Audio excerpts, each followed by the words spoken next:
Mariana Ballesteros opened her eyes a few minutes before the alarm clock rang. Her hand automatically reached for the old metal alarm clock so that it wouldn't wake her husband up early. The semi-darkness of the bedroom gradually dissipated, and the outline of the small room became clearer and clearer.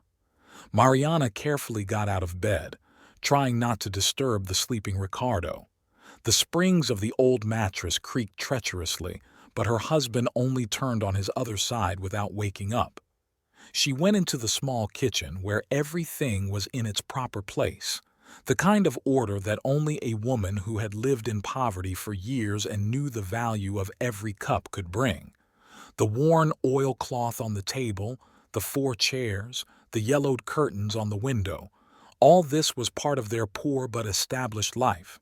Marianne pulled a tin of ground coffee from the shelf. This coffee was special. Ricardo brought it directly from the plantation where his daily route took him, a small luxury they could afford because of his job.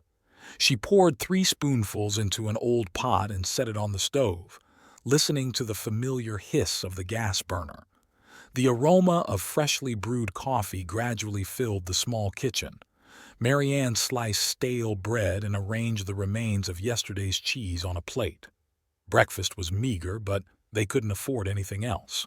A small store clerk's salary and a truck driver's earnings barely made ends meet. "Good morning," Ricardo's gruff voice rang out, and his large figure appeared in the doorway. He walked over to his wife and kissed her lightly on the cheek.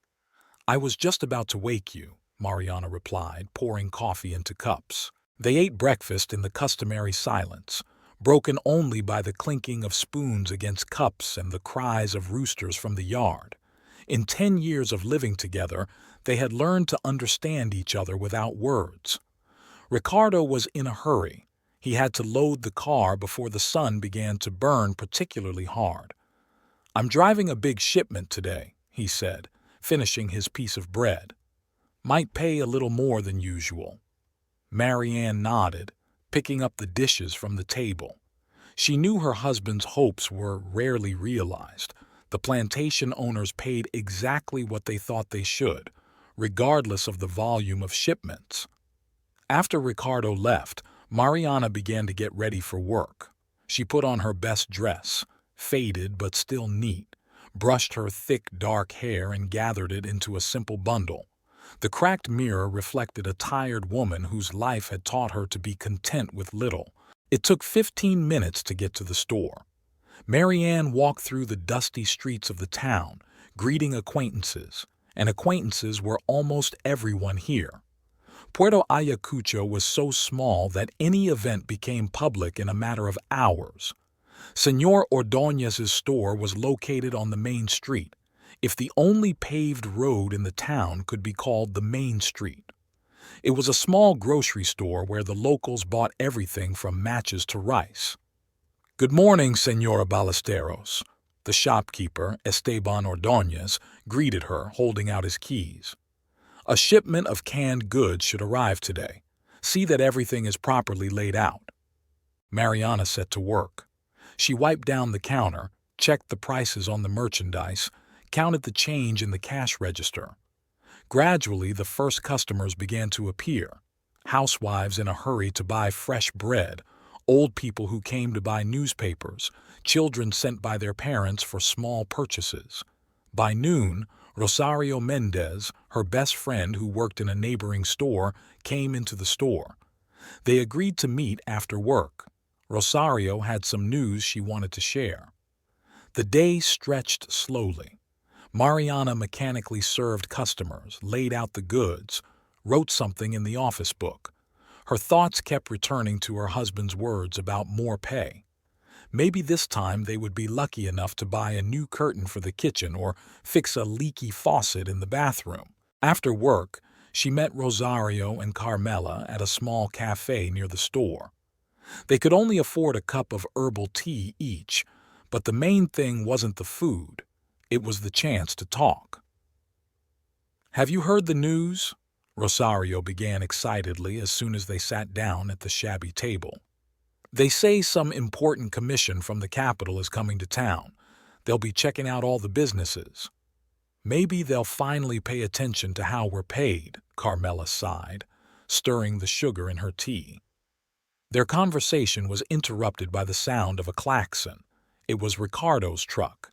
He parked at the curb and waved to Marianne. "I'm going to go, girls," she said, getting up.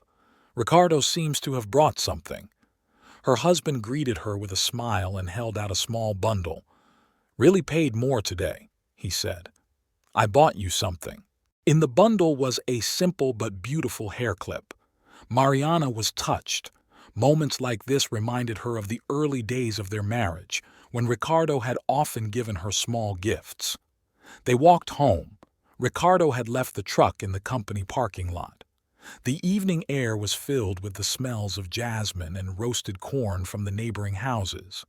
Mariana held her husband's hand, and it seemed to her that all their problems didn't matter so much as long as they were together. At home, she cooked a simple dinner of rice and beans. They ate by the light of the only light bulb, discussing the day's events. Ricardo talked about the new rules of cargo transportation. Mariana about the strange customer who had spent a long time choosing between two completely identical cans of canned goods. This evening was no different from hundreds of others in their lives, but Mariana felt a strange restlessness, as if anticipating a change. She did not know that very soon their measured life would change in the most dramatic way. Sunday morning began with a persistent knock at the door. Marianne, who was just brewing her morning coffee, shuddered with surprise. She knew exactly who had come.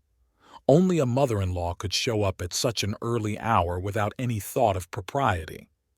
Consuela Ballesteros appeared on the doorstep, as impeccably dressed as ever, despite the early hour. Her dark dress, tight belt, and perfectly styled gray hair made her look like a noble lady, even though the whole town knew she came from a family as poor as the rest of them. "Is Ricardo home?" she asked in lieu of a greeting, walking into the kitchen and looking around the room meticulously. "He's asleep," Marianne replied, trying to speak evenly. "Got back late from a flight yesterday." Her mother-in-law pressed her lips together and sat down at the table without waiting for an invitation. Her gaze stopped on the chipped teacup and she shook her head faintly. "I saw some just like it in the shop, only new," Consuela said with feigned concern. "Quite inexpensive." Marianne remained silent, pretending to be busy making coffee. She knew any answer would be used against her. In 10 years of marriage to Ricardo, she'd never been able to please his mother. "Mom?" A sleepy-eyed Ricardo appeared in the doorway. "What's wrong?" Does a mother need an excuse to visit her son? Consuela instantly transformed, spreading into a smile. "I brought you a meat pie." Mariana watched bitterly as her mother-in-law fussed over Ricardo, asking him about his work and health. For herself, Consuela had only barbs and judgmental glances. She remembered how it had all started. When she and Ricardo had first married, Consuela had tried to appear friendly. But it had quickly become clear that her mother-in-law thought her son deserved a better match. She was especially annoyed by the lack of grandchildren. "Everyone already has 2 or 3 children running around, and you," she would often say, with a meaningful half-sentence. "Ricardo, you've gotten so thin," Consuela lamented, as she piled a huge piece of pie on her son. "Don't they feed you at all?" Mariana gritted her teeth. It was not the first time she had heard this reproach. It was as if her mother-in-law had forgotten that Ricardo's paycheck wasn't much of a stretch, and her own contribution to the family budget was limited to occasional handouts of homemade baked goods. "Mom, stop it," Ricardo said tiredly. "Mariana is a wonderful cook." But Consuela only waved it off and continued. "By the way, I wanted to talk to you. Adriana is coming to see me, the daughter of my old friend Helena. You remember Helena, Ricardo? We were friends before you were born." Mariana was wary. She'd heard Helena's name more than once. It was a high school friend of her mother-in-law's who'd successfully married and moved to a larger city. "Adriana will be staying with me for a while," Consuela continued. She needs to unwind after breaking up with her fiancé. Such a sweet girl and only 27 years old. The last words were spoken with emphasis and were accompanied by a quick glance in Marianne's direction. The hint was more than transparent. At 34, the daughter-in-law had still not given the family an heir. "And when is she coming?" Ricardo asked, not noticing the tension between the women. "Next Friday. I'm thinking of throwing a small dinner in honor of her arrival. You are invited, of course." Mariana felt everything inside clench. Dinner at her mother-in-law's always turned into a demonstration of her failure as a wife and hostess.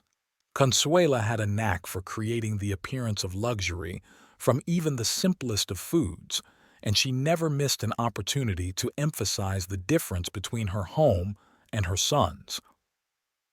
After her mother-in-law left, Marianne began to clear the table. Her hands trembled with restrained emotion. "Don't take it personally," Ricardo said, hugging her from behind. "You know Mom." But Mariana knew her all too well. In 10 years she had learned to recognize every nuance in her mother-in-law's voice, every look and gesture. And now she sensed that the arrival of this Adriana did not bode well. The day dragged on endlessly. Marianne mechanically performed the household chores, but her thoughts returned to the forthcoming visit of the stranger. She imagined a young beauty spoiled by city life who would look at their small town and modest life with ill-concealed contempt. In the evening, lying in bed, she could not sleep for a long time. Ricardo had long ago fallen asleep beside her, and she kept tossing and turning, imagining how her mother-in-law would extol the virtues of her young guest, comparing her to some. The next morning, getting ready for work, Marianne chose her clothes and hairstyle especially carefully. She realized that it was silly. It was almost a week before Adriana's arrival, but she already felt the need to look better, younger, more confident. Rosario met her at the store, having come in to buy spices. Her friend noticed her condition immediately. "What's wrong?" she asked, after waiting for the last customer to leave the store. Mariana told her about her mother-in-law's visit and Adriana's impending arrival. Rosario frowned. "I don't like it. Consuela is obviously up to something." "I know," Mariana replied quietly. "But what can I do?" All day she worked as if in a fog, confusing prices and miscalculating. Señor Ordóñez reprimanded her several times, but she hardly heard him. Her mother-in-law's words about a sweet girl who needed to unwind were going around in her head. Friday came unexpectedly quickly. Marianne had spent the whole day in her mind going over her meager closet. She had to wear something decent for dinner at her mother-in-law's house, but the only dress she wore had lost its shape after many washes. After work, she stopped by Rosario's, who lived only 2 blocks from the store. Without a word, her friend pulled out of her closet a navy blue dress with a small lace collar. "Try it on," she said, holding out the garment. "I've only worn it a couple times." The dress fit snugly, though it was a little longer than they wore in their town. Marianne stared at her reflection in the mirror, trying to convince herself she looked good enough. "Take these too." Rosario held out simple but elegant earrings to her. "They'll go with the dress." At home, Mariana spent nearly an hour styling her hair, trying to achieve the same flawless look her mother-in-law always had. Ricardo, already dressed in his only clean shirt, paced impatiently around the room. "We're going to be late," he reminded her for the 3rd time. "You know how Mommy doesn't like it when someone arrives later than the appointed time." Consuela's house was a 10-minute walk away. It was a 1-story structure, not unlike the neighboring houses, but her mother-in-law managed to maintain an air of ostentatious well-being. The curtains were immaculately clean, the doorknobs polished to a shine, the pots of flowers on every windowsill, all told that this was the home of a person who did not want to accept poverty.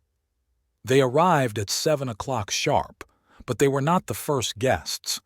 In the small living room sat several neighbors who had been invited for the occasion.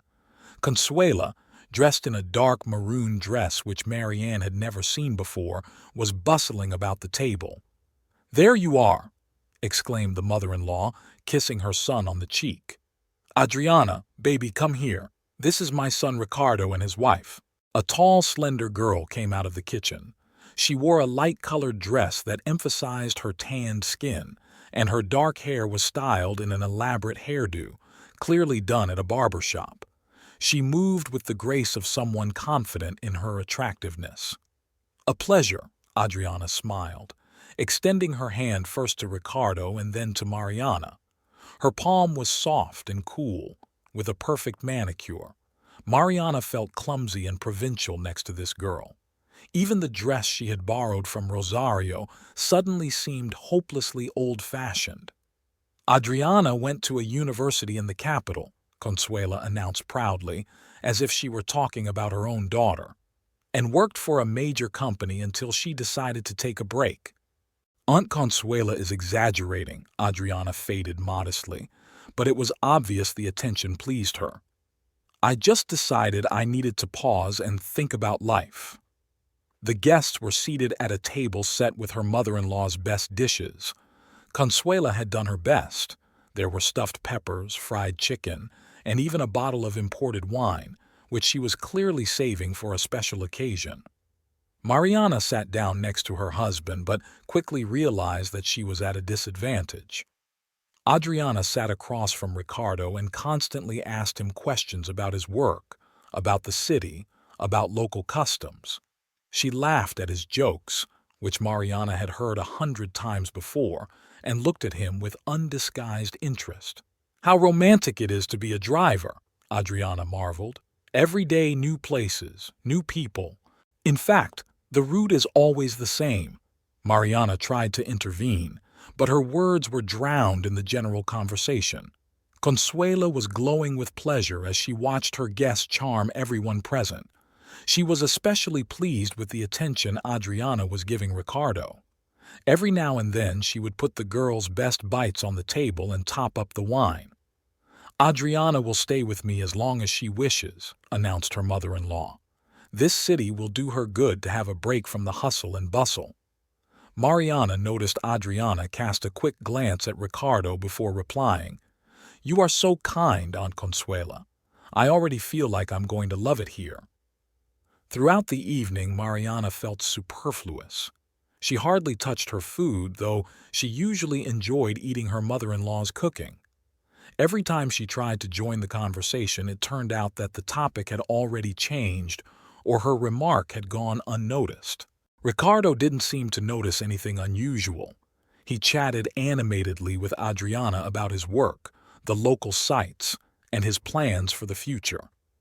Marianne had never seen him so talkative in the company of a stranger. "Have you been married long?" Adriana asked suddenly, shifting her gaze from Ricardo to Mariana. 10 years, replied Mariana. "And no children. What a pity," the girl stretched out with feigned sympathy. "And I always dreamed of a large family." Consuela nodded meaningly, and Marianne felt the color flood her face. It was a low blow to touch on the most painful subject right at dinner, in front of all the guests. The evening stretched on endlessly. Adriana talked about life in the capital, about fashionable restaurants and expensive stores, about social gatherings and theater premieres. She spoke easily and casually, occasionally inserting French words and gesticulating gracefully. When it was time to say goodbye, Consuela insisted that Ricardo walk Adriana to her room and show her where the bathroom was and how to use the old air conditioner. Mariana stood in the hallway, listening to their laughter and voices. "Come by more often," Adriana said, appearing in the doorway. "Aunt Consuela says you live quite close." On the way home, Ricardo was unusually silent. Mariana walked beside him, feeling as if an invisible wall had grown between them. She wanted to ask him about his impressions of the evening, but was afraid to hear the answer. At home, undressing before going to bed, she saw her reflection in the mirror. The tired face, the simple hairstyle, the unfashionable dress, all the things that had seemed normal before now looked shabby compared to Adriana's impeccable image. It was a good night, Ricardo yawned, settling into bed. Mom knows how to host. Mariana mumbled something inarticulately in response. She lay awake remembering every look, every gesture, every word spoken at that dinner. And the more she thought, the more her anxiety grew. A week had passed since the memorable dinner. Marianne tried to convince herself that her suspicions were groundless, but every day brought new causes for anxiety.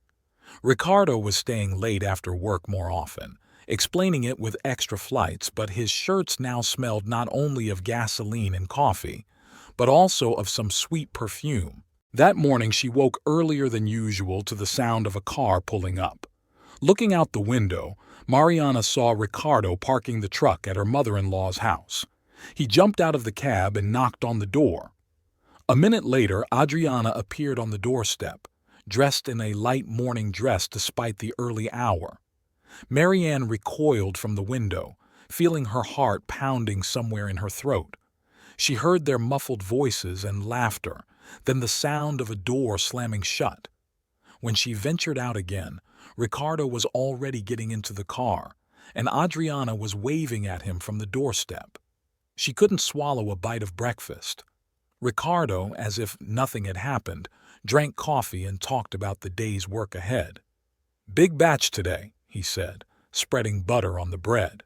"We'll have to make a few trips." "I saw you stop by your mom's." The words came out on their own, even though she was going to keep quiet. Ricardo froze for a second, then shrugged. "Oh, yeah. My mom asked me to drop off some groceries. It's on my way anyway." "This early?" "Yeah, so I won't be late for work." He finished his coffee and got up from the table. "Don't get any ideas, okay?" Marianne walked him to the door as she did every morning, but the customary kiss goodbye seemed cold and formal. She stood on the doorstep for a long time, watching the truck drive away. Work was not going well at the store. She had twice miscounted change, something that had never happened to her before. Señor Ordóñez glanced worriedly in her direction but said nothing. Around noon, Adriana entered the store. She was wearing a fancy dress that looked out of place in their small town. Her appearance made all the customers turn around. "Good afternoon, Señora Ballesteros," she said hello with exaggerated courtesy. "Could you tell me where you have the spices?" Mariana silently pointed to the right shelf. Adriana leisurely picked out bags, occasionally casting glances in her direction. "You know, Ricardo is so cute," she said suddenly, lowering her voice. "Brought me and Aunt Consuela fresh groceries this morning. He takes such good care of his mother." Mariana felt her fingers go numb. So Ricardo had lied. He hadn't brought groceries on his way to work, but had stopped by earlier than usual on purpose. "You're such a lucky woman," Adriana continued, placing the purchases on the counter. "Not every woman gets such an attentive husband." There was clearly an implication in her words, but Mariana couldn't figure out what it was. She mechanically punched the check, trying not to meet the customer's gaze. "Have a nice day," Adriana chimed in, taking the package. "Give my regards to Ricardo." After she left, Mariana felt she could no longer hold back. She asked Señor Ordóñez for permission to leave for a while and sprinted out into the street. Her feet carried her to her friend's house. Rosario was at work, but Carmela, who lived next door, noticed her and called her over. Seeing her friend's condition, she immediately put the kettle on. "Tell me," she demanded, sitting Marianne down at the table. Marianne told everything, about her husband's early visit, about Adriana's appearance in the store, about her suspicions. Carmela listened in silence, only shaking her head. "We need to talk to him," she finally said. "Ask him directly what's going on." "And if he denies it? Then we'll have to follow him." Carmela frowned. "I don't like that, though." That evening, when Ricardo returned home, Marianne mustered up her courage. They dined in their usual silence, but tonight that silence seemed especially oppressive. "Why didn't you tell me you stopped by Mom's this morning?" she asked, trying to keep her voice sounding calm. "What's the big deal?" He didn't even look up from his plate. I explained. "Mom asked me to bring groceries." "And you had to show up at 6 in the morning to do that?" "Look," Ricardo set his fork aside. "I don't understand why these questions. Are you following me?" "No. Just what?" His voice grew harsher. "What do you want to hear? That I have no right to visit my own mother?" "What does mother have to do with it?" Marianne felt her voice shake. "I saw Adriana talking to you." "Oh, that's what it is," Ricardo grinned unhappily. "You're jealous? Of a girl who's old enough to be my little sister? She's not much younger than me." "Stop it," he got up from the table. "This is ridiculous. I'm not going to make excuses for just helping my mother with groceries." He left for the bedroom, leaving Marianne alone in the kitchen. She sat staring at the unfinished dinner for a long time until she heard her husband begin to snore. The next day, Mariana noticed Adriana walking past the store at the time Ricardo usually returned from work. She was dressed particularly carefully and was holding some sort of package in her hands. Half an hour later, her husband's truck passed by, and Mariana could have sworn he slowed down near her mother-in-law's house. In the evening, Ricardo returned later than usual, explaining the delay with an extra flight. She didn't tell him she'd seen Adriana, didn't ask about the delay. Something told her that any questions would only make him more distant. But sleep did not come to her that night, as it had so many nights before. That Sunday morning, Marianne woke up with a firm resolve to talk to Adriana. No longer could she bear this uncertainty, these strange looks and ambiguous hints. Ricardo had gone on an extra flight, which was unusual on a day off, but he explained it was a rush order and double pay. Mariana wore her best dress, the same one she'd worn at her mother-in-law's ill-fated dinner. Rosario had never asked for it back, silently realizing that her friend needed it more. She carefully combed her hair and even put on lipstick for the first time in days. Her mother-in-law's house seemed unusually quiet. Usually on Sundays, Consuela gathered her neighbors for coffee and there was loud talking and laughter. But today, the curtains were drawn, and the only sound was the music from the old radio. Marianne knocked on the door. No one answered for a long time, though she could definitely hear footsteps inside the house. Finally, the door was opened by Adriana. She was dressed in a house robe that clearly belonged to Consuela, her hair disheveled as if she had just gotten out of bed. "Oh, Señora Ballesteros," she stretched out with feigned surprise. "What a surprise! Aunt Consuela is not at home. She has gone to church." "I came to talk to you," Mariana said firmly, looking directly into the girl's eyes. Adriana paused for a second, then stepped aside, letting her guest into the house. The living room was in perfect order, as it always was at her mother-in-law's house, but there were 2 cups of unfinished coffee on the table. "What was it you wanted to talk about?" Adriana lowered herself into Consuela's favorite chair, gesturing for Marianne to sit in the chair. "About your behavior," Mariana remained standing. "About the way you flirt with my husband." "Flirting?" Adriana laughed. "What a strange fantasy. I'm just being friendly with a man who is so good to his mother." "Friendly?" Marianne felt her voice tremble. "You purposely walk past his route every day. You come to the store just to annoy me. You—" "Señora Ballesteros," Adriana interrupted her, and there was a note of steel in her voice. "Do you hear yourself? You're accusing a young girl of just living her life. Maybe the problem is something else. Maybe you're just afraid of competition." At that moment, the front door opened and Consuela entered the house. She stopped on the threshold of the living room, shifting her gaze from her sister-in-law to her guest. "What's going on here?" she asked in an icy tone. "Your sister-in-law has come to accuse me of allegedly trying to steal her husband." Adriana managed to make her voice shaky and tears glistened in her eyes. "What?" Consuela turned to Mariana. "How dare you? Coming into my house and insulting my guest?"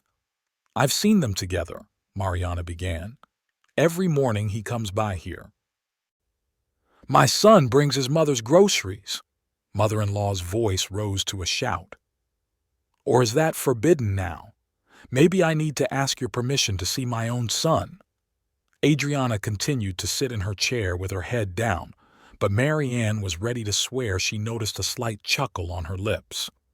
"Aunt Consuela," Adriana said in a trembling voice, "I should probably leave. I don't want to be the cause of any family problems." "Don't even think about it." Her mother-in-law cut her off. "This is my house and I decide who lives here. And you," she turned to Marianne, "you owe Adriana an apology." "Apologize." Marianne felt everything boiling up inside. "For what? For seeing that girl hanging around my husband?" "That's it," Consuela squinted. "Are you afraid there will be someone better than you? Someone educated, handsome, young? Who can give my son what you couldn't?" Each word hit like a slap. Marianne stood, feeling tears streaming down her cheeks. "I always knew you weren't worthy of him," her mother-in-law continued. "An ordinary shop girl.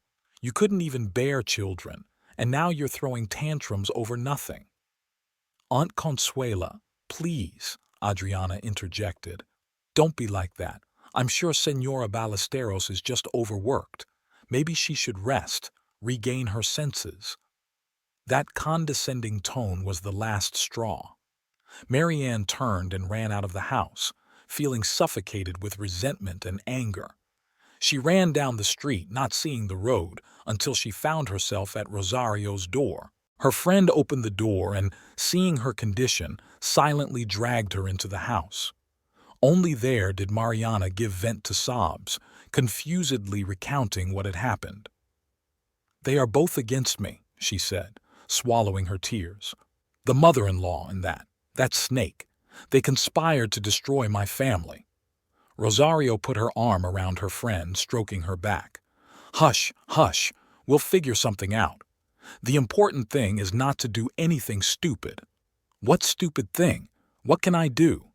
Marianne grinned bitterly. "She's young, beautiful, educated, and I'm just a store clerk." "Stop it," Rosario said sternly. "You are Ricardo's wife. You have 10 years of life together. Do you really think some visiting girl can ruin all that?" But deep down, Mariana knew she could. She had seen how Ricardo had changed with the appearance of Adriana, how his eyes lit up when he met her, how he found any excuse to visit his mother. She returned home late in the afternoon. Ricardo was already home and, judging by the smell, had had a drink. "Where have you been?" he asked without even turning his head in her direction. "At Rosario's," she answered, walking into the kitchen. "My mom called." His voice sounded strange. "Told me what a scene you made." Marianne froze at the stove. "So, you know everything already?" "I know you insulted our guest and brought her to tears. I know you made a scandal for no reason. I know you embarrassed me in front of my mother."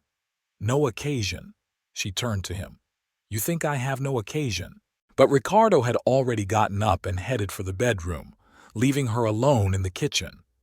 A few minutes later, his snoring came from the room. Mariana remained seated at the table, looking at the darkness outside the window and realizing that her worst fears were beginning to come true. 3 days had passed since the scandal at her mother-in-law's house. Marianne mechanically performed her work in the store, hardly speaking to the customers. Even Senor Ordóñez noticed the change in his usually friendly assistant and several times asked if she was all right. She only nodded in response as she continued to put the merchandise on the shelves. On Wednesday, as the end of the workday approached, Rosario walked into the store. She looked worried, and after waiting for the last customer to leave, she said quietly, "We need to talk. Carmela is waiting for us in her office." Marianne looked questioningly at Señor Ordóñez, and he nodded understandingly. "Go on, I'll close up store. You clearly need to unwind." Carmela's house was 3 blocks from the store. All the way there the friends were silent, with only Rosario occasionally casting concerned glances at Marianne. Her usually straight back was slumped, and the corners of her lips were creased with bitterness. Carmela met them on the doorstep.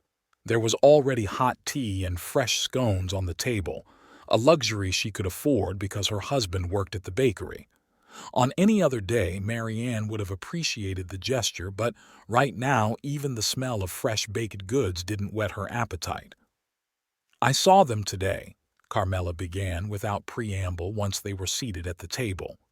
"Ricardo and that Adriana." Mariana flinched but said nothing, only gripped her teacup tighter. "They were at the cafe by the plaza," Carmela continued. "The one where couples usually go. Sat in the far corner, but I got a good look at them." "What time was that?" Marianne asked quietly. "About 2 o'clock in the afternoon. He had to be at work, right?" Marianne nodded. Ricardo had been talking a lot lately about extra flights and travel delays, but now everything was falling into place. "That's not all," Rosario interjected. "My neighbor, the one who lives across the street from your mother-in-law's house, says she sees his car there almost every day, and not just in the morning, when he supposedly brings groceries." Marianne set the cup on the table. Her hands were shaking too much. "And yesterday," Carmela lowered her voice, "I heard your mother-in-law talking to Señora Hernandez at the bakery. She said something like, 'At last my son has met a worthy woman.'" "A snake," Rosario exhaled. "I'm sorry, Mariana, but your mother-in-law is a real snake. She planned this whole thing from the beginning." "Of course she planned it," Mariana grinned bitterly. "She never accepted me, always thought her son deserved better. And now there's this." She couldn't finish the sentence. The tears she had been holding back all these days finally broke through. Her friends hugged her silently as she cried, resting her head against Rosario's shoulder. "What should I do?" she asked when she calmed down a little. "I can't just sit back and watch her destroy my family." "We need to follow them," Carmela said firmly. "Gather evidence, so he can't deny everything." "And then what?" Marianne wiped her eyes.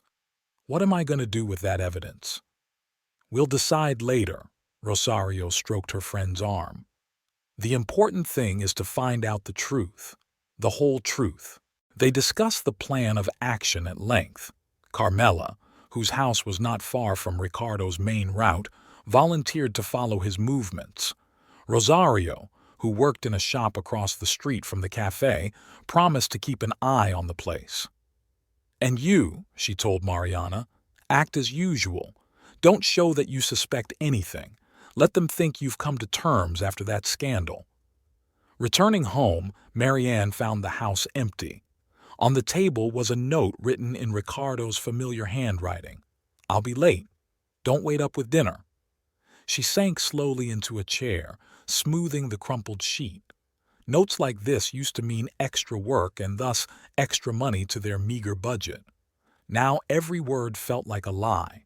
In the bedroom, her gaze fell on a photograph on the dresser, she and Ricardo on their wedding day. So young, so happy, so full of hope for the future. She remembered that day in great detail. The modest white dress made by Rosario's mother, the suit Ricardo had bought on installments, the simple gold rings, everything they could afford. Consuela had not approved of their marriage even then. "You're in too much of a hurry," she said, pressing her lips together. "We should have waited for Ricardo to find a better job, maybe even gone to the capital." Mariana lay in bed without undressing. She couldn't sleep. Her mind was reeling with bits and pieces of conversations, looks, gestures, all the things she had noticed over the past weeks but tried to ignore. Ricardo came back at midnight. He smelled of alcohol and some unfamiliar perfume. He tried to walk quietly to the bathroom, but tripped over a chair in the dark. "Sorry, didn't mean to wake you," he mumbled, noticing she was awake. "How was the flight?" Marianne asked, trying to keep her voice sounding casual. "Ah, fine," he waved his hand. "Tired a lot. Let's talk in the morning." She watched him undress, tossing his clothes carelessly onto a chair. Before, she would have been sure to make a remark. The white shirt was the only decent clothing for work. Now she remained silent, noticing the lipstick marks on his collar. In the morning, Ricardo got up earlier than usual. He hastily drank coffee, said he had a lot of work to do today, and left without even kissing her goodbye. Mariana watched out the window as his truck turned not toward the plantation but toward her mother-in-law's house. A note from Rosario was waiting for her at the store. "Stop by my place on your lunch break. There's news." The whole day dragged on interminably. Mariana glanced at her watch every now and then, waiting for a break. Finally, Señor Ordóñez released her for lunch. Rosario was waiting for her in the back of her shop. They were at the cafe again, she said without preamble.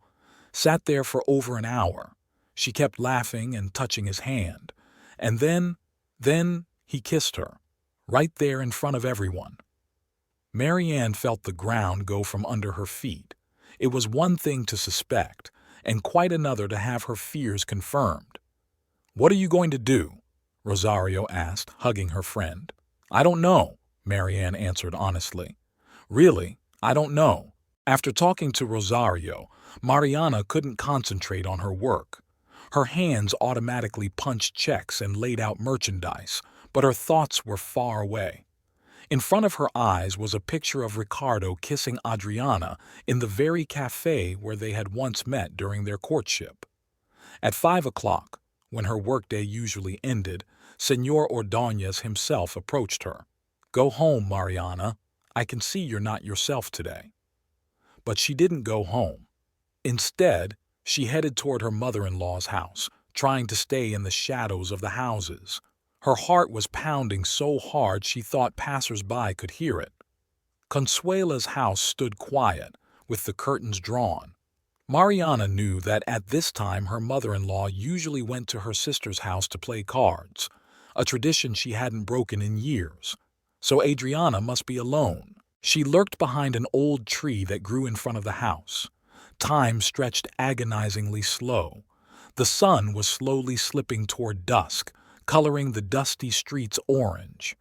An hour passed, then another. Her legs were stiff from standing so long, but Marianne did not move. Finally, a familiar truck appeared at the beginning of the street. It drove slowly, as if the driver was looking for something. As it neared Consuela's house, the truck stopped. Ricardo jumped out of the cab and looked around quickly before walking to the door. The door opened before he could knock. Adriana, dressed in a light house dress, grabbed his arm and pulled him inside. The door slammed shut. Mariana stood without moving, feeling the fingers she had gripped into the bark of the tree go numb. She should have left it, was clear by now. But something held her in place, some painful desire to see everything with her own eyes so that there would be no doubt. The lights were on in the house, but the curtains were drawn loosely.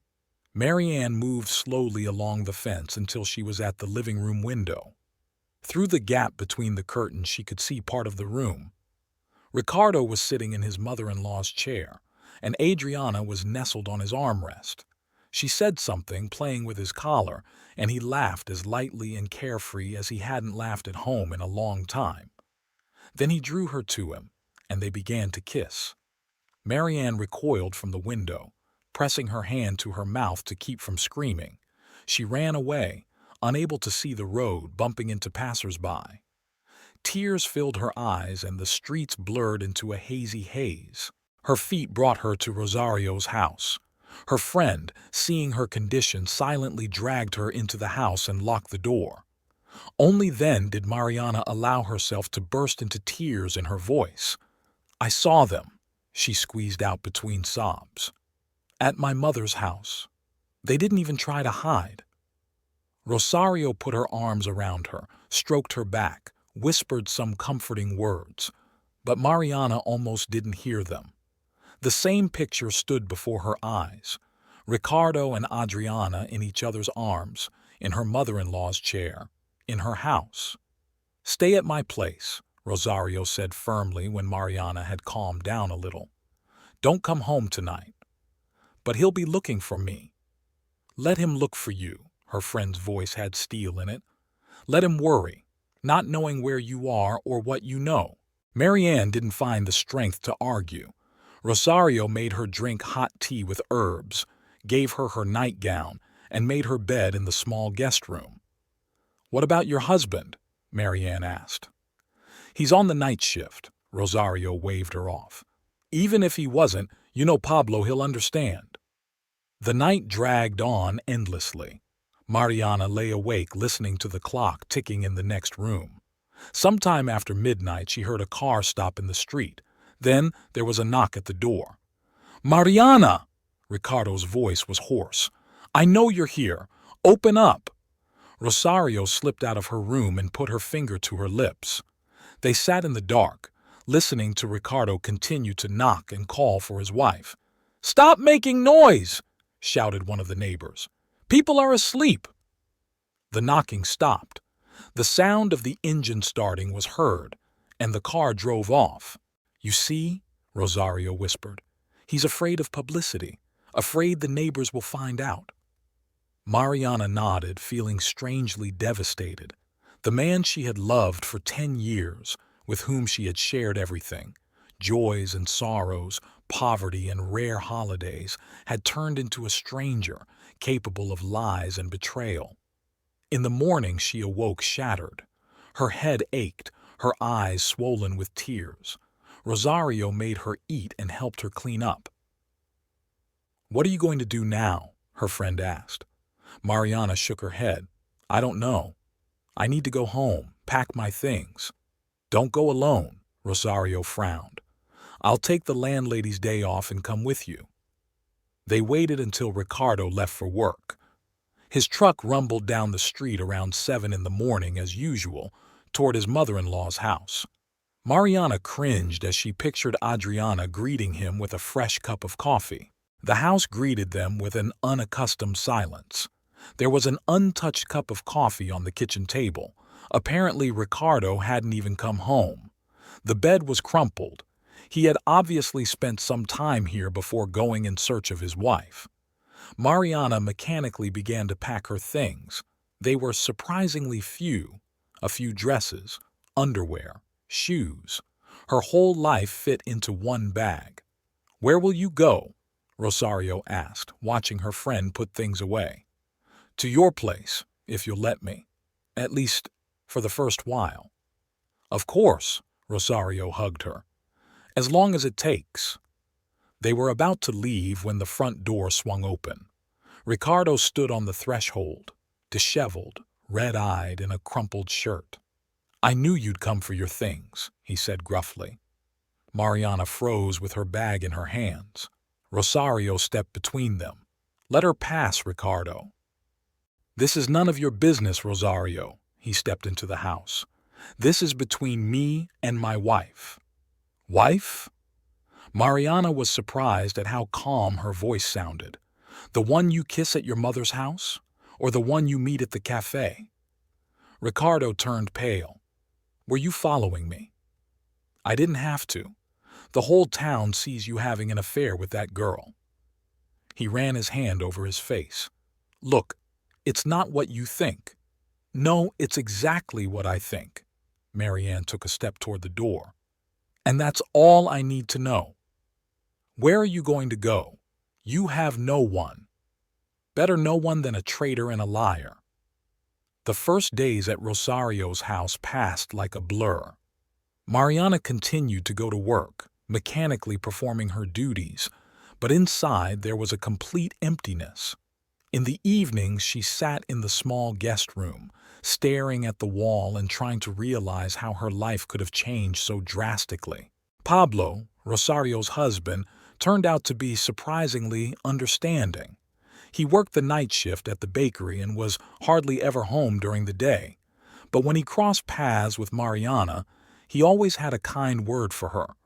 Sometimes he brought fresh bread from work, a small luxury that now seemed especially precious.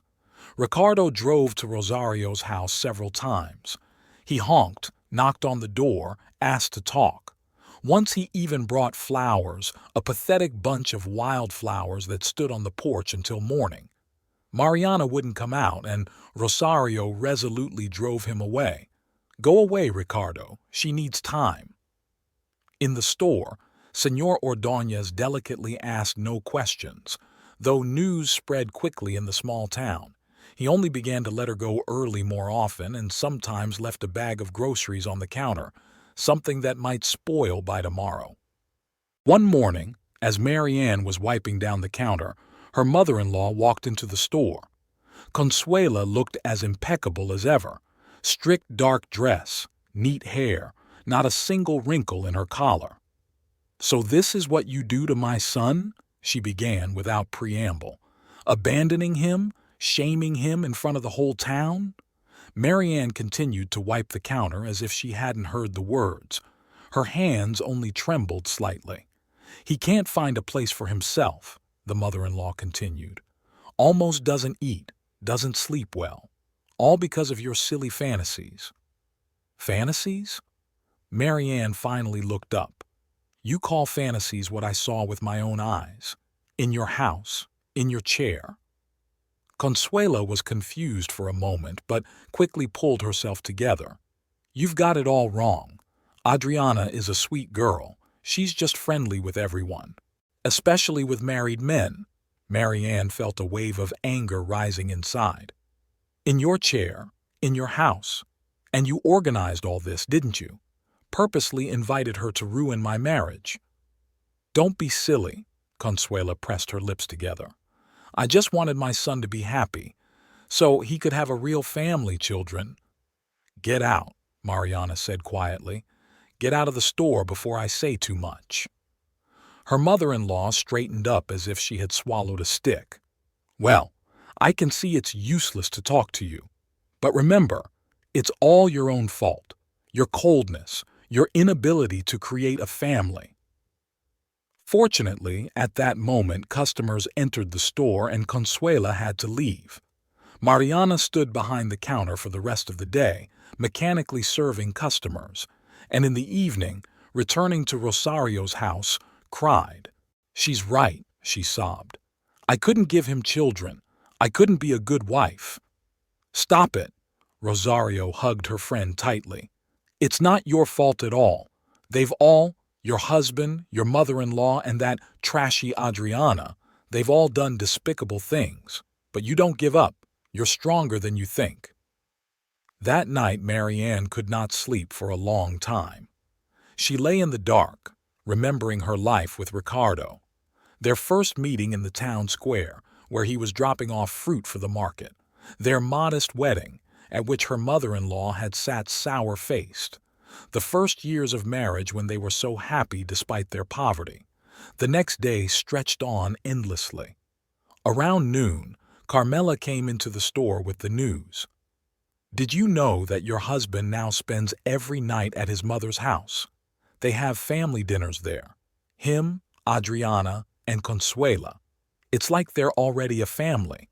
Mariana silently arranged the canned goods on the shelf. Her hands moved automatically, but inside everything clenched with pain. "People say," Carmela continued, lowering her voice, "that your mother-in-law is already planning their wedding.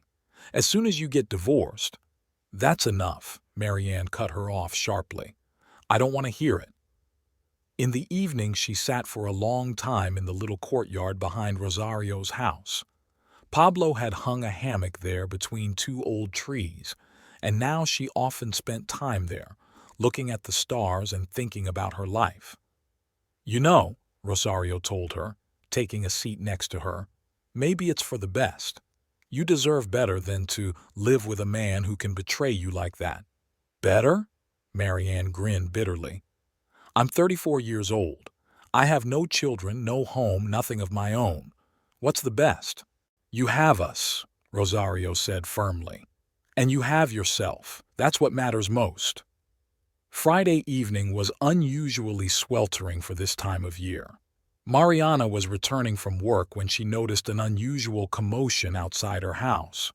Ricardo's truck was parked at the gate, and a neighbor's car was parked nearby. Lights were on in the windows, and moving silhouettes were visible through the loose curtains.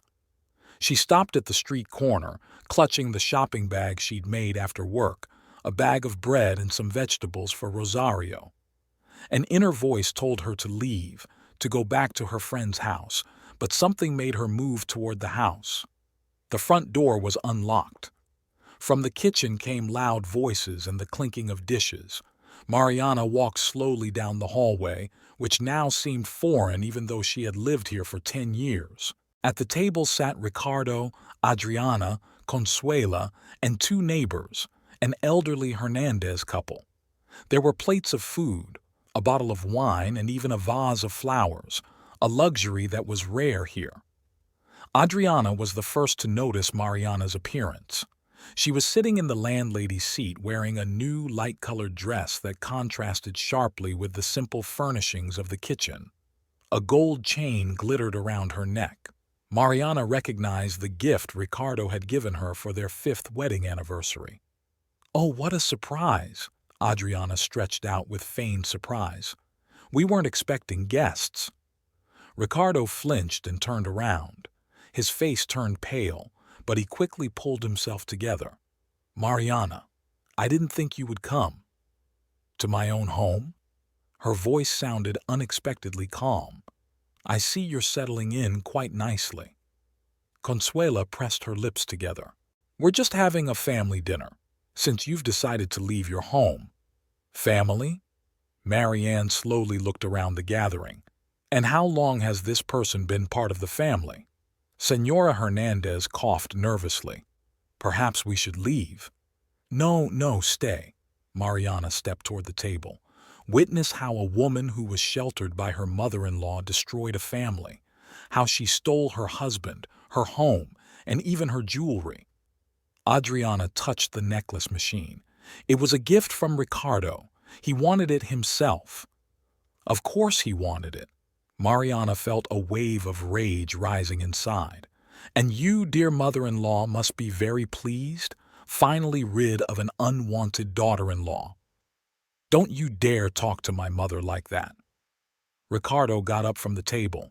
"How am I supposed to talk? Like an abandoned wife should? Quietly walk away and let you celebrate your victory?" Adriana stood up too, her face contorted with anger. "It's your own fault.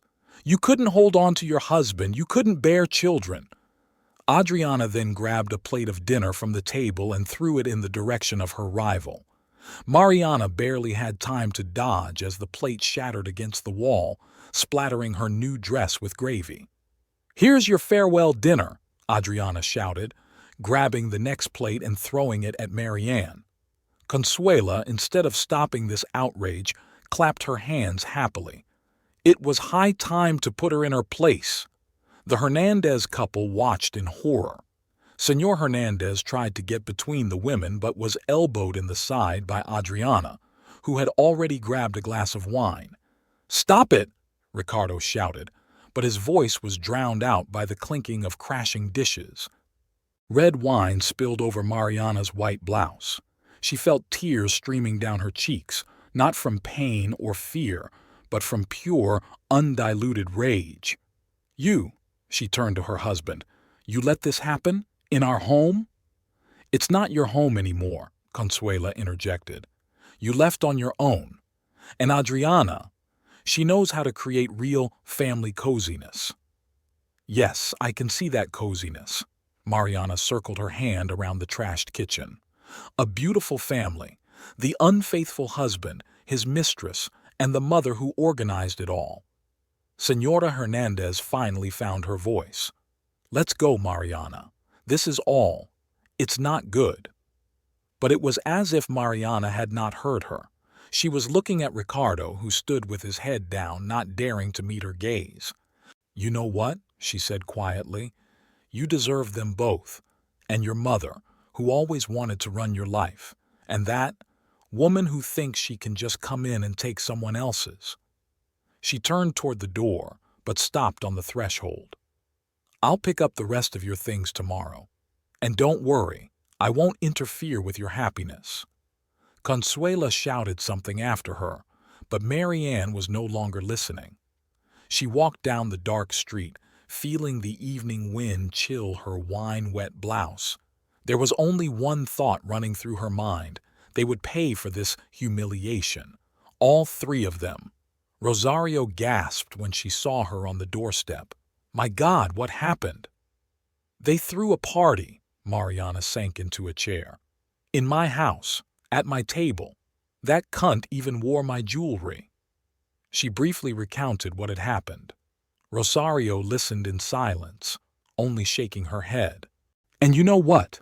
Mariana finished. "I realize that I don't want to just walk away. I don't want to let them savor their victory. They have to pay." "What are you up to?" Alarm sounded in her friend's voice. "I don't know yet, but I'll find a way. I'm sure I will." That night she couldn't sleep. Lying in the small guest room, staring at the ceiling and going over her options for revenge in her mind. What could be done to a man who had almost nothing? How to make someone who already lived in poverty suffer? Suddenly, it hit her. Ricardo really did have almost nothing except his truck. The very truck that was his livelihood, his pride, his only valuable possession.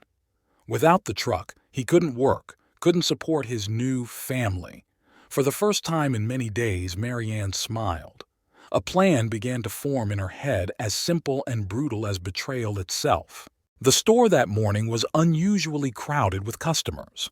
Señor Ordóñez attributed it to the upcoming feast of the town's patron saint. People were buying food in advance. Mariana worked in silence, avoiding unnecessary conversation. Only when Carmela walked in did she perk up a little. "Are you still thinking about revenge?" her friend asked, after waiting for the other shoppers to leave. Mary Ann nodded. "I can't let them ruin my life so easily." "But what can you do? They've got it all in hand. Your mother-in-law seems to be planning a wedding already." "I know," Mary Ann began, arranging the canned goods on the shelf, trying to keep her voice calm. "But I have a plan." "What kind?" "It's best you don't know the details. The less you know, the better you sleep." Carmela shook her head. "Be careful. Revenge is a two-pronged stick." After work, Mariana didn't go straight to Rosario's. Instead, she headed to an old bridge outside of town. It was an iron bridge over a small but deep river. The current here was strong, especially after the rains. She stood on the bridge for a long time, looking down at the dark water. From this height, the river seemed especially ominous. Mariana took out her phone and took a few pictures. She needed to get an exact location. Back at Rosario's house, she locked herself in her room, pulled out the map of the city she'd picked up at the tourist kiosk in the plaza. The old bridge was marked with a bold dot, the only way to connect the town to the plantations. There wasn't much left. Tomorrow was Thursday, and she would finally fulfill her revenge. They would all pay for what they had done with her life, especially Ricardo, the man she trusted more than anyone else in the world. Thursday came suddenly, as if time had shrunk and flown by in an instant. Mary Ann awoke before dawn and lay in the dark for a long time, listening to the sounds of the waking city. Somewhere in the distance, the first roosters were singing, and occasionally rare cars passed by, delivering bread to the stores. On this day, she wore a dark dress and comfortable low-heeled shoes. She put her hair in a simple bun, nothing extra, nothing that could get in the way. She put only the essentials in her bag: her house keys, which she'd never returned to Ricardo, some money, and her cell phone. She'd been distracted at work. She'd gotten the change wrong twice, something that hadn't happened to her in years. Señor Ordóñez glanced worriedly in her direction but said nothing. "I'll be leaving early today," she told him around 5 o'clock. "I don't feel well." The shopkeeper only nodded. He'd gotten used to her oddities over the past weeks. Marianne walked slowly through the streets, glancing at her watch. She knew for a fact that on Thursdays Ricardo came home around 7 in the evening, spent an hour and a half at Adriana's while Consuela played cards at her sister's, and then drove home and went straight to bed, tired from the day's work and the evening's activities. At home, he always parks the truck under the windows, an old habit so he can keep an eye on the truck even at night. He usually left the keys on the nightstand by the bed. Mariana remembered this habit of his. Ricardo had always said it was more convenient to find them quickly in the morning when you were in a hurry to get to work. She waited until dark in a small cafe on the outskirts of town. She sat at a far table, ordering only a cup of herbal tea, and watched the streets gradually empty. At 9 o'clock in the evening, the city usually quieted down. Everyone went home, with only a few windows still lit. At the beginning of 11, Marianne finally went to her former home. The streets were deserted, with only sparse streetlights illuminating her path. She walked slowly, trying to tread as quietly as possible. The truck stood in its usual place, a large, dark silhouette against the backdrop of the house.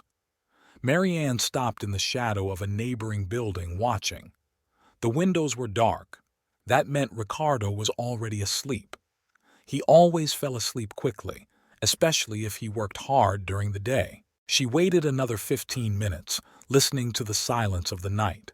No sounds except the distant barking of dogs and the rustling of leaves in the wind.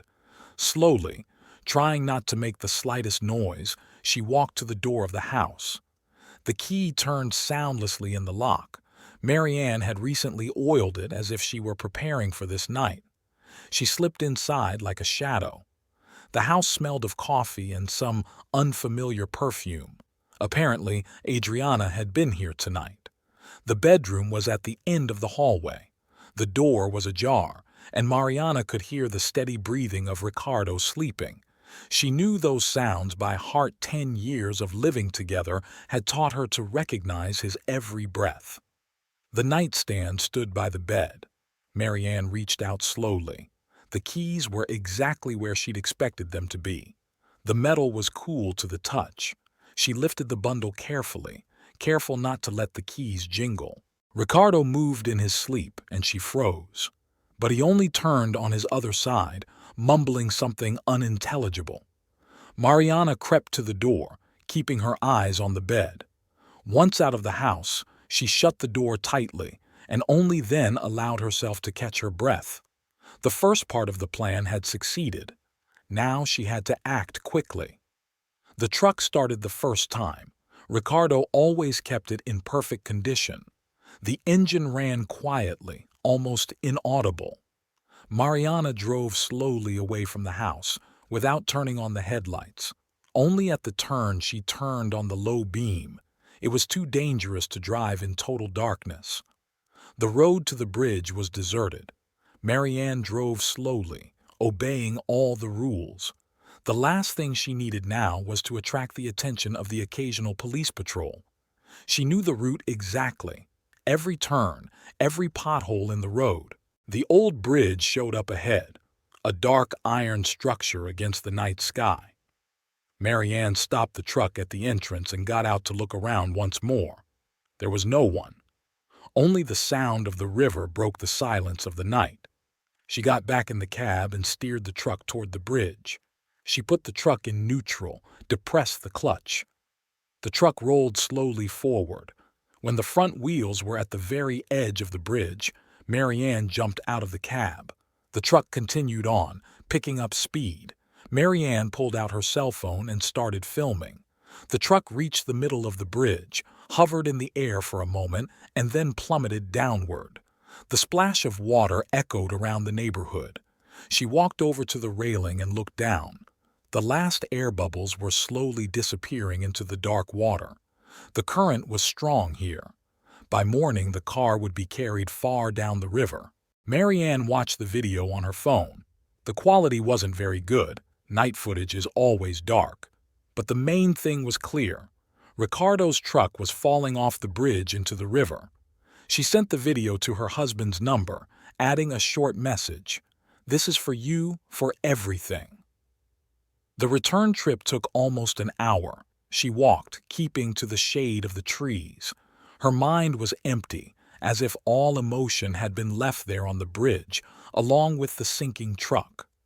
Rosario's house greeted her with dark windows. Everyone was already asleep. Mariana quietly opened the door with her key and slipped into her room. Only there, sitting on her bed in complete darkness, did she allow herself to smile. Revenge had been accomplished. Now Ricardo would know what it was like to lose his most precious possession. Without the truck, he won't be able to work, won't be able to support his mother or his mistress. All their plans for a happy future would crumble just as the truck had crashed into the dark waters of the river. She lay down without undressing. Sleep did not come, but that did not matter.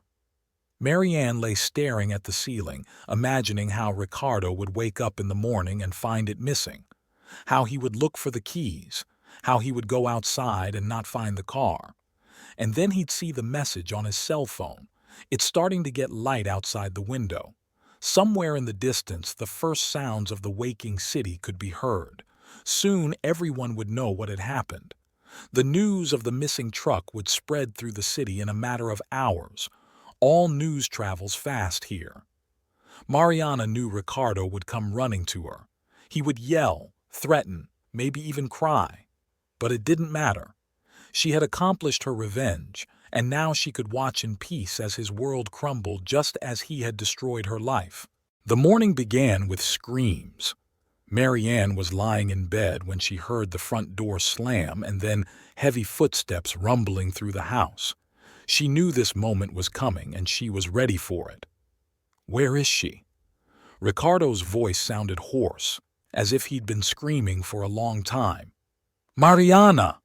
She rose slowly from the bed. Voices could be heard outside the door. Rosario was trying to calm him down. Pablo was saying something in a stern tone. Mariana adjusted her dress. She still hadn't changed after the night out, and opened the door. Ricardo stood in the middle of the living room, disheveled, eyes reddened. He was clutching his phone in his hand. Her late-night text message was still open on the screen. "What have you done?" he whispered when he saw her. "Why? How could you?" Marianne leaned against the door jamb, crossing her arms over her chest. "How could you? Betray me, humiliate me, let your mother and that twirl around in our house? That's different." He took a step toward her, but Pablo stepped between them. "You've destroyed my life. Without the truck, I can't work. And I was able to work when you destroyed our marriage?" Her voice was calm, almost indifferent. "When you made out with her at your mother's house, when you had family dinners at my table." A heavy silence hung in the room. Rosario and Pablo glanced over, unsure if they should intervene. "Where's the car?" Ricardo finally asked. "Say at least this. Watch the video more closely," Mariana smiled. "You can see everything clearly there. The old bridge, the deep river, a perfect place for the final resting place of your favorite car." Ricardo turned pale. You dumped the truck in the river? You're out of your mind." "No, I was just returning a favor," she stepped forward. "You took everything from me, my home, my life, my dignity. I took from you the one thing you cherished. I'll file a police report on you." "File it," she shrugged. "You think they'll believe you? An abandoned husband who's having an affair with a young girl living with his mother? Who's having family dinners with his mistress in the house where his legal wife still lives?" Ricardo sank into a chair, wrapping his arms around his head. "How will I work? How will I pay for the house? What will I tell my mom?" "Oh, don't worry about Mom," Mariana grinned. "She has a beautiful new daughter now. Let Adriana take care of you both. After all, she's so educated, so successful." At that moment, the door swung open again. Consuela stood on the threshold. Her usually immaculate hair was disheveled and her face was flushed with anger. "You!" she shouted, pointing her finger at Mariana. "You destroyed my son's car. You ruined his future." "No, mother-in-law," Marianne turned to her. "It was you who destroyed his future. With your scheming, your hatred of me, your desire to control his life. You brought that girl into the house. You set up this whole spectacle. How dare you?" Consuela stepped forward, but Rosario stepped between them. "Get out of my house," Rosario said calmly. "Both of you, and you too, Señora Consuela. Otherwise, I will call the police." Ricardo stood up, staggering. "You'll regret this, Mariana. I swear you will regret it." "No, Ricardo," she looked him straight in the eye. "It is you who will regret it. Every time you look for a job and explain why you can't be a driver. Every time your mother berates you for not being able to provide for her. Every time your young mistress wrinkles her nose at your poverty." Consuela grabbed her son's arm. "Let's get out of here. That woman has lost her mind. We'll find a solution for her." They left, slamming the door so hard the panes shook. Marianne sank into a chair, feeling a sudden weakness in her legs. "Well, this is it," she said quietly. Rosario put her arm around her friend's shoulders. "Are you sure you did the right thing?" "No," Marianne answered honestly. "But I did what I had to do. They thought they could just cut me out of their lives, replace me with another woman, like I was some old thing. Now, let them feel what it's like to lose their most precious possession." Through the window, I could see Ricardo and Consuela walking down the street. They were arguing heatedly about something. Adriana caught up with them at the corner, wearing her best dress, as if she were going to a party. But the party didn't turn out to be a party. "What are you going to do now?" Pablo asked. Mariana shrugged her shoulders. "Move on with my life. Work. Maybe someday get out of this town. But first, I want to see their little world crumble." She went to the window. The sun had already risen high, flooding the streets with bright light. Somewhere out there, at the bottom of the river, lay Ricardo's truck, a symbol of his independence and prosperity. Now he would have to start all over again. Marianne knew there would be difficult days ahead. Perhaps Ricardo would indeed file a police report against her. Perhaps she would have to answer for her act. But right now, at this moment, she felt only contentment. Outside the window, the normal life of a small town was beginning. People were hurrying about their business, unaware of the drama that had played out that night. But soon, everyone would know. News travels fast in small towns, especially such juicy gossip about an unfaithful husband, a vengeful wife, and a drowned truck.